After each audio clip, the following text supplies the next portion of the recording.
ઓમ નમઃ શિવાય. જય શ્રી કૃષ્ણ કનૈયા. જય ગણપતિ બાપ્પા. મિત્રો, સ્વાગત છે તમારું મારી યુટ્યુબ ચેનલ સનાતન ભક્તિમાં. મિત્રો, ફાગણ પૂર્ણિમાના દિવસે હોળીનો પવિત્ર તહેવાર આવી રહ્યો છે. આ તહેવાર પૌરાણિક કાળથી જ ખૂબ જ મહત્ત્વ ધરાવે છે. હિન્દુ પરંપરામાં આ તહેવારનું ખૂબ જ માન છે. આ તહેવાર વિષ્ણુ ભક્ત માટે ખાસ હોય છે. ભગવાન વિષ્ણુની પૂજા કરે છે અને ભગવાન વિષ્ણુ સદાય તેના પર કૃપા રાખે છે. આ તહેવારમાં હોલિકા દહન થાય છે અને બીજા દિવસે ધૂળેટીનો તહેવાર મનાવવામાં આવે છે. આમ તો આખા વર્ષમાં 12 પૂર્ણિમા હોય છે, પરંતુ આ હોળીની પૂર્ણિમા ખાસ છે. આમાં ખાસ ઉપાયો કરવાથી ઘરમાં બરકત વધે છે. આજના દિવસે ઘરના મંદિરમાં અખંડ દીવો કરવાથી મહાલક્ષ્મીની કૃપા બની રહે છે અને ગુરુની કૃપા રહે છે. આજના દિવસે આપણા ઈષ્ટદેવના દર્શન કરવાથી લાભની પ્રાપ્તિ થાય છે. આ ફાગણ પૂર્ણિમાના દિવસે તુલસી માતાની પણ પૂજા કરવી જોઈએ. તેને ધૂપદીપ કરવું જોઈએ અને પીપળાના વૃક્ષની પણ પૂજા કરવી જોઈએ. આજના દિવસે હોલિકા દહન થઈ પછી તેની રાખથી તિલક કરવું શુભ માનવામાં આવે છે અને અમુક ભક્તજનો આ હોલિકા દહનની રાખને ઘરમાં લઈ જાય છે અને આખું વર્ષ સાચવી રાખે છે. અમુક વ્યક્તિ ઘરના આંગણામાં વેરે છે, જેથી ઘરમાં રહેલ નકારાત્મક ઉર્જાનો નષ્ટ થાય છે. હિન્દુ ધર્મમાં હોળીનો તહેવાર ખૂબ જ પવિત્ર અને ભક્તજનો તેની લાગણીભેર ઉજવે છે. આ દિવસે ભગવાન શ્રી લક્ષ્મીપતિ નારાયણ અને અગ્નિદેવની પૂજા કરવાથી વિશેષ ફળની પ્રાપ્તિ થાય છે. તો મિત્રો, આજના વિડીયોમાં આપણે હોળીનું મહત્ત્વ પૌરાણિક કાળથી ચાલી આવ્યું છે, તેનું મહત્ત્વ પૌરાણિક કાળથી શું કામ છે તેની વાત કરીશું. જય શ્રી લક્ષ્મીપતિ નારાયણ, જય વિષ્ણુ ભગવાન. શ્રીમદ ભાગવતના 7મા સ્કંધમાં હિરણ્યકશ્યપુની કથા આવે છે. તેણે ઉગ્ર તપ કરીને બ્રહ્માજી પાસેથી અજર અમર થઈ એક છત્ર રાજ કરી શકાય એવું વરદાન માંગ્યું હતું. બ્રહ્માજીએ વરદાન આપતી વખતે તેને અસુર શ્રેષ્ઠાનું સંબોધન કર્યું હતું. અસુર એટલે હલકો કે નીચ માણસ, દૈત્ય, દાનવ કે રાક્ષસ. વરદાન મેળવીને તેણે દિશાઓ, ત્રણેય લોક, દેવો, દૈત્યો, ગાંધર્વો, પ્રેત, ભૂપતિ અને લોકપાલોનું સ્થાન પડાવી લીધું હતું. તેના અત્યાચારોથી સૌ ત્રાસી ગયા હતા.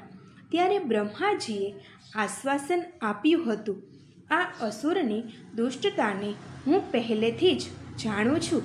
ગભરાશો નહીં, થોડી રાહ જુઓ, હું તેને ખતમ કરી દઈશ. હિરણ્યકશ્યપુને 3 પુત્રો હતા. ચોથા સૌથી નાના પુત્ર તરીકે પ્રહલાદનો જન્મ થયો. આવા નાસ્તિક અસુરને ઘેર આસ્તિકનો જન્મ થાય ખરો? પણ થયો. જો કે જન્મથી કોઈ આસ્તિકને નાસ્તિક નથી હોતું. સીધો આસ્તિક તરીકે કોઈનો જન્મ થતો નથી. આસ્તિકતાના શિખરે પહોંચવા નાસ્તિકતાના પગથિયા ધીરે ધીરે ચઢવા પડે છે. ઈશ્વર વિશે જાણવાની ભૂખ જાગે, થોડી શ્રદ્ધા જાગે, થોડી શંકા થાય.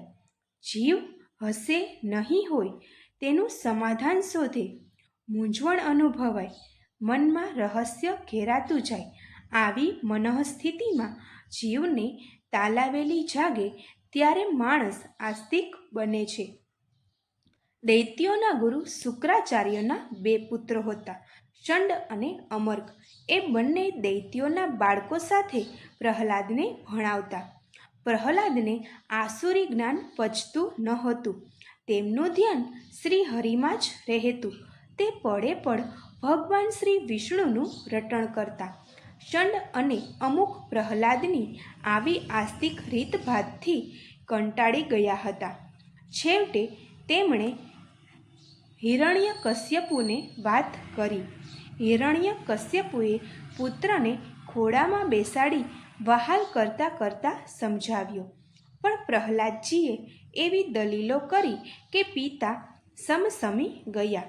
તેને થયું, આ શું?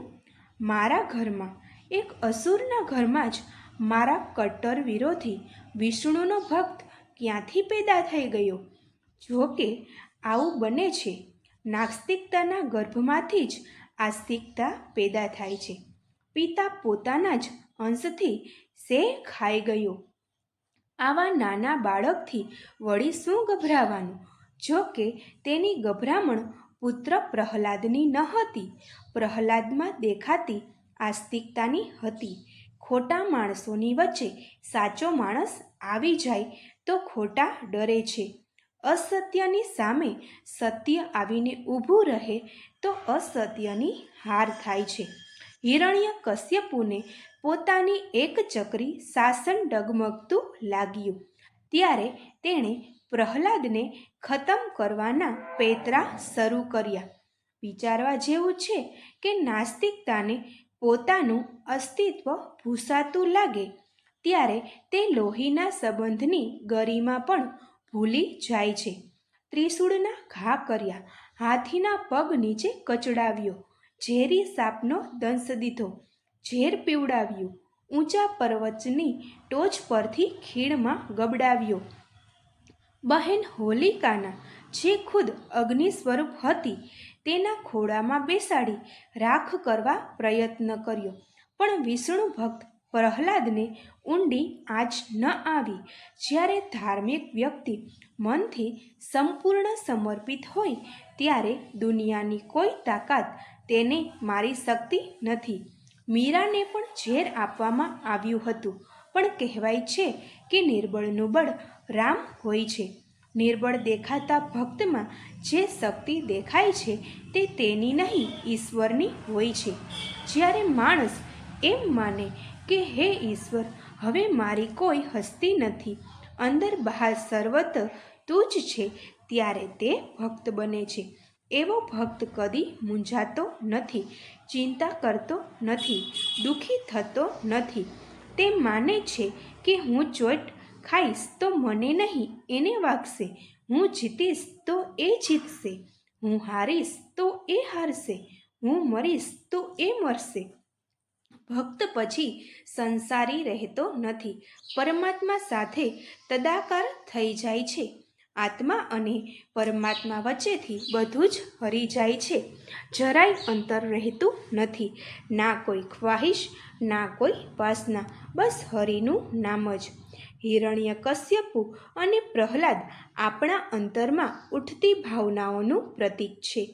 ઇન્દ્રિયો ઈચ્છાની હઠ કરે ત્યારે સમજવું હિરણ્યકશ્યપુ છે. શ્રદ્ધા અને આસ્થા જાગે ત્યારે સમજવું પ્રહલાદ હાજર છે. આંતરખોર્જ કરનાર જાણે છે કે દેવવૃત્તિ અને દૈત્યવૃત્તિ સામસામે આવે ત્યારે જે જીતે તે તરફનું વલણ માણસ આસ્તિક છે કે નાસ્તિક એની જાણ કરે છે. એકવાર ઈશ્વરના સાનિધ્યનો જેણે સ્વાદ ચાખી લીધો હોય પછી એ લાચાર નથી હોતો. નાસ્તિકતાના ખોળામાં આસ્તિકતાને બેસાડી ભલે ચારે બાજુ ભળભળતો અગ્નિ પેટાવો તોય આસ્તિકતા હેમખેમ બહાર આવે જ. હોળી એટલે નાસ્તિક સામે આસ્તિકનો વિજય. આ ધારણા જ હોળીના દિવસને રંગીન ઉત્સવમાં ફેરવી દે છે. હોળીનો દિવસ એટલે અબીલ ગુલાલ, રંગ, મસ્તી, હાસ્ય, ઉલ્લાસ અને આનંદનો દિવસ.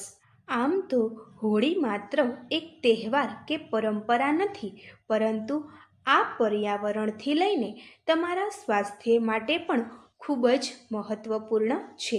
હોળી ઉજવવાનું ધાર્મિક કારણ તો છે જ, પરંતુ શું તમે તેનું વૈજ્ઞાનિક કારણ પણ જાણો છો? હોળીનો તહેવાર વર્ષમાં એવા સમયે આવે છે જ્યારે વાતાવરણમાં પલટો થવાને કારણે લોકો આળસુ બની ગયા હોય છે. ઠંડીમાંથી ગરમ વાતાવરણ થવાને કારણે શરીરમાં થોડોક થાક અને સુસ્તીનો અનુભવ થવો તે કુદરતી છે. શરીરમાંથી આ સુસ્તીને દૂર ભગાડવા માટે જ લોકો ફાગણની આ ઋતુમાં જોરશોરથી હોળી પર્વની ઉજવણી કરે છે. આથી હોલિકા દહનની પરંપરા સાથે જોડાયેલા તથ્યની વાત કરીએ તો શરદ ઋતુની સમાપ્તિ અને વસંત ઋતુના આગમનનો આ સમય પર્યાવરણ અને શરીરમાં બેક્ટેરિયાની વૃદ્ધિમાં વધારો કરે છે, પરંતુ હોલિકા દહનથી તાપમાન વધે છે. આથી પરંપરા અનુસાર જ્યારે લોકો હોળીની પરિક્રમા કરે છે ત્યારે હોળીમાંથી નીકળતી ગરમી શરીર અને આસપાસના પર્યાવરણમાં રહેલા બેક્ટેરિયાનો નાશ કરી દે છે અને આ પ્રકારે તે શરીર તથા પર્યાવરણને સ્વચ્છ કરે છે. તેમજ હોળીના તહેવારમાં ભક્તો પણ સાફ થઈ જાય છે, એટલે કે ભક્તમાં રહેલી નકારાત્મકતા સાફ થાય છે અને હકારાત્મક વિચારોની સાથે સારી દ્રષ્ટિ, સારી નીતિ અને સકારાત્મક ભાવ જાગે છે. તો મિત્રો, ચાલો આ હોળીના તહેવાર પર આપણે પણ સારા કામો કરીએ અને બધાનું હિત ઈચ્છીએ અને બધાને મદદ કરીએ અને કોઈ ખોટું કામ ન કરી હોળીનો તહેવાર ધામધૂમથી ઉજવીએ.